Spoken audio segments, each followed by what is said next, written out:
Salut à tous les amis investisseurs, salut à toutes les amies investisseuses, bienvenue dans l'émission 100% ETF.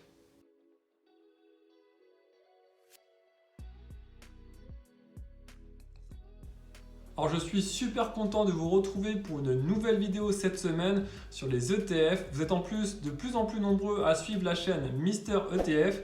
N'hésitez pas si vous avez des questions concernant cette vidéo ou les anciennes, je réponds à toutes les questions, donc n'hésitez pas à mettre vos questions dans les commentaires et également sur l'Instagram de Mister ETF, ça fait super plaisir. Alors, cette semaine, on va voir un super ETF ensemble qui a une belle performance de plus de 80% sur un an et de plus de 40% depuis le début de l'année. Vous savez que l'année dernière, les secteurs qui ont le plus performé, c'était les secteurs liés à la technologie. Et cette année, c'est des secteurs qui sont liés à tout ce qui est aux matières premières, énergie. Alors, on en parle beaucoup des énergies en ce moment avec les factures de gaz et de pétrole qui augmentent beaucoup. Et le troisième secteur qui cartonne cette année, c'est le secteur bancaire. On parle également beaucoup d'inflation et de taux d'intérêt. Donc voilà. C'est sur le troisième secteur que je vais porter l'attention sur cette nouvelle vidéo. Je vais vous présenter un ETF bancaire. Et en plus de ça, cet ETF est éligible au PEA, au plan d'épargne en action. Voilà, encore une fois, super performance pour cet ETF. C'est vous qui allez prendre l'argent de la banque et par l'inverse pour une fois. Allez, on voit tout ça dans les détails. Suivez-moi, c'est parti.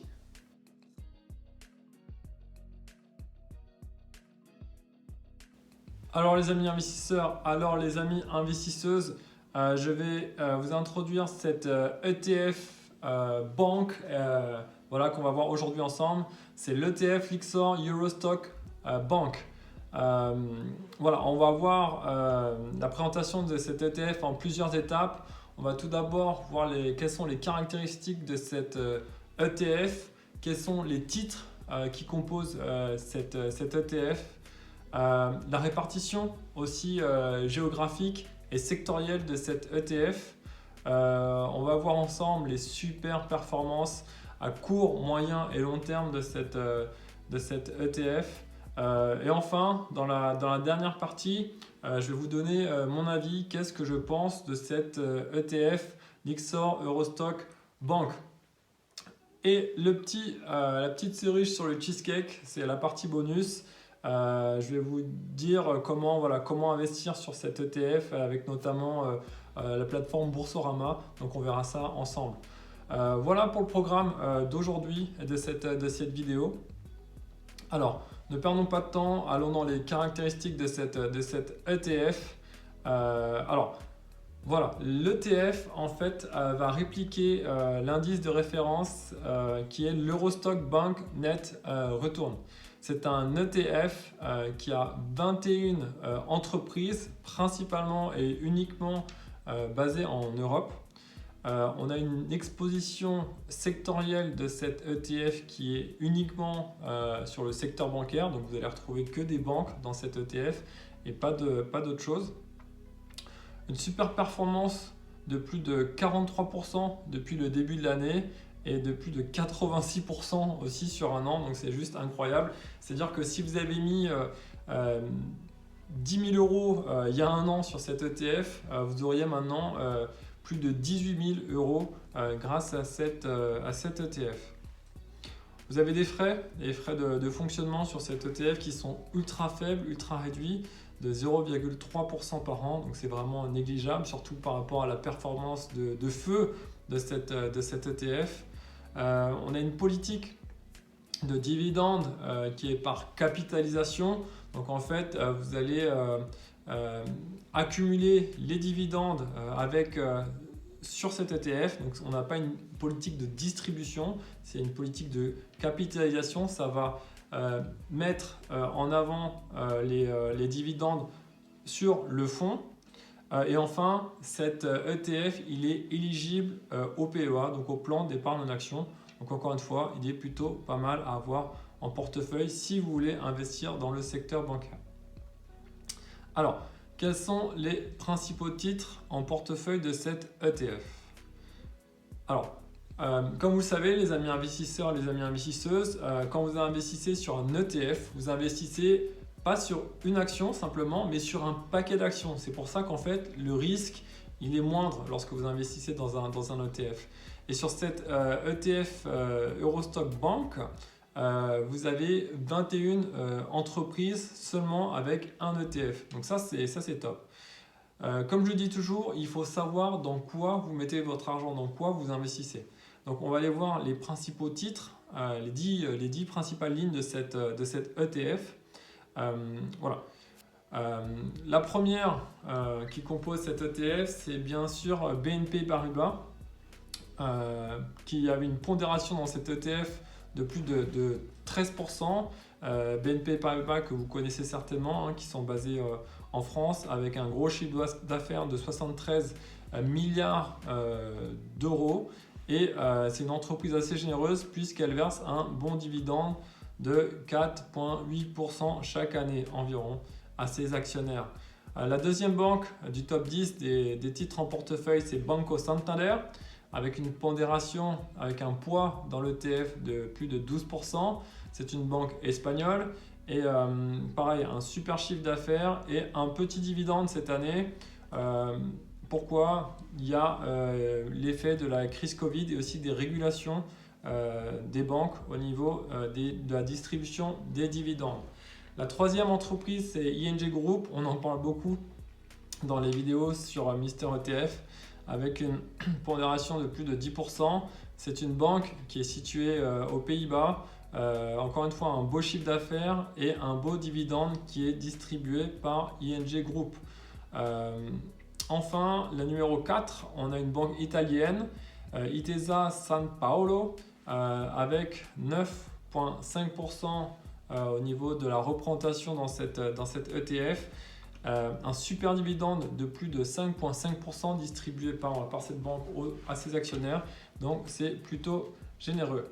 La cinquième banque, on retrouve une banque espagnole avec Banco Bilbao, une pondération de plus de 8%. Également, un dividende qui reste tout à fait correct, hein, 2,79% au niveau de Banco Bilbao.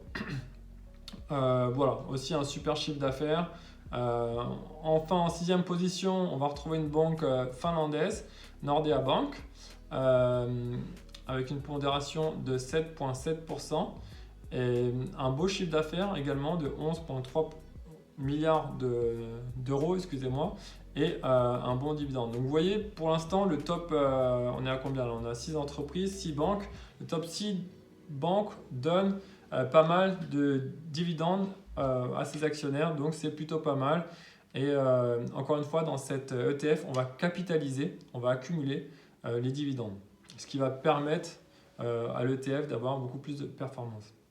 On retrouve Unicredit, c'est une banque italienne. Pas de dividende l'année dernière pour cette banque italienne. Voilà, certainement des restrictions. La Société Générale aussi, avec une représentation de 5% dans le portefeuille de l'ETF, basé en France, hein, que vous connaissez aussi très certainement. Un petit dividende qu'il y a eu dernièrement, mais encore une fois, c'est soumis aux régulations des dividendes et des banques, donc c'est pour ça qu'elle a été assez faible. La Deutsche Bank, une banque allemande, hein, il manquait une banque allemande dans cet ETF. Et également, on va retrouver une banque belge. On salue tous nos amis belges qui regardent Mister ETF. Salut. Donc la KBC Group, avec une représentation de 4,15% et un petit dividende, mais également à cause des régulations sur le marché. Encore une fois, vous avez 21 banques qui composent cet ETF. Et donc, voilà, votre risque lorsque vous investissez dans une banque, il est beaucoup plus important si vous investissez simplement dans une banque que sur un paquet d'actions qui sont sur toutes les banques uniquement. Parce que, par exemple, si vous avez un scandale, la Société Générale, par exemple, juste pour citer une banque au hasard, si vous avez simplement investi à la Société Générale, vos titres Société Générale vont chuter, alors que si vous avez investi dans cet ETF Lyxor Eurostock Bank, vous n'aurez pas eu l'impact vous avez une exposition beaucoup plus importante, une plus grande diversité d'actions, donc vous ne serez pas impacté autant. Alors, ensuite, on va passer à la répartition géographique et sectorielle de cet ETF. Comme je vous l'ai dit en introduction, c'est un ETF sur des banques européennes, donc on va principalement retrouver, et uniquement d'ailleurs, que des banques qui sont basées en Europe, avec l'Espagne qui représente 23%, la France 22%, l'Italie 18%, on retrouve les Pays-Bas et la Finlande à environ 10% chacun, et enfin l'Allemagne, la Belgique, l'Autriche et l'Irlande. Donc voilà. Donc des secteurs bancaires au niveau Europe. Vous savez que quand vous investissez dans un ETF, ça peut être également sur plusieurs continents. Ça peut être monde, ça peut être sectoriel, ça peut être géographique. Et là, voilà. La géographie, c'est vraiment l'Europe sur cet ETF. Et concernant l'exposition sectorielle, ce n'est pas une grande surprise. On n'est que sur de la finance, que sur des banques. Encore une fois, sur d'autres ETF, on a un panel plus diversifié d'allocations sectorielles de l'ETF, mais là on est uniquement sur des banques, donc c'est 100% finance. Donc voilà, si vous pensez que vous allez pouvoir investir sur la banque, sur la finance, cet ETF en fait est fait pour vous. Quelles sont maintenant les performances de cet ETF? Encore une fois, je vous ai dit en introduction, elles sont excellentes, elles sont même très très bonnes. Alors, on va aller voir ça ensemble. On va voir les performances à court terme de cet ETF. Je vous avais dit que c'était juste exceptionnel. À moyen terme, sur 3 ans. Et enfin, sur le long terme, à 5 ans, pour voir comment se comporte cet ETF sur le long terme.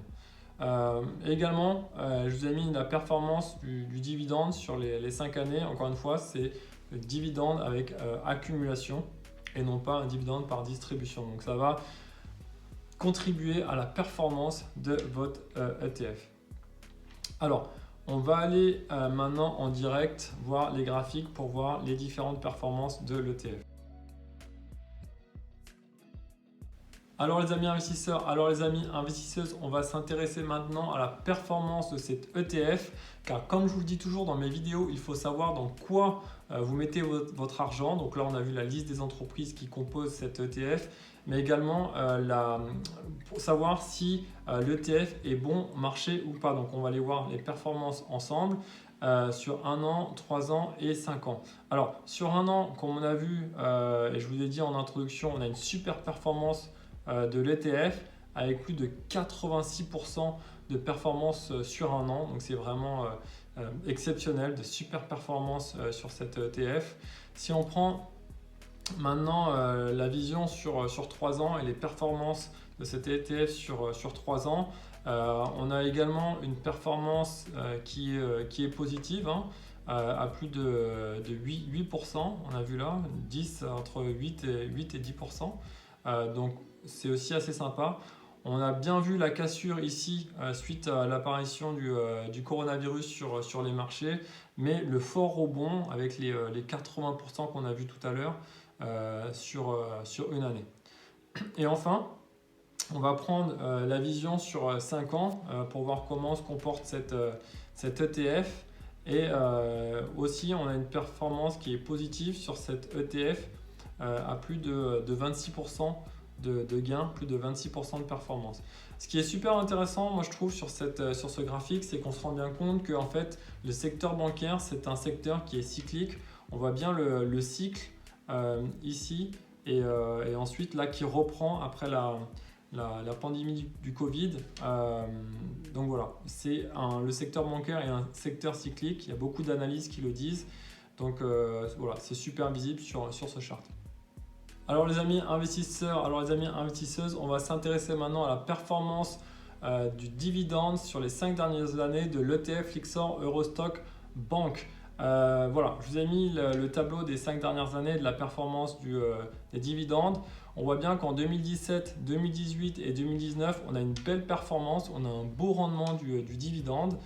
Par contre, voilà, ça chute clairement en 2020 et 2021 avec tout ce qui est les restrictions sur le marché et au niveau de la distribution des dividendes par les établissements bancaires. Donc c'est normal qu'on voit une diminution forte due au rendement des dividendes. Cependant, sur les 5 dernières années, on a quand même une moyenne de rendement de 3,46% des dividendes. Donc c'est plutôt pas mal, plutôt intéressant.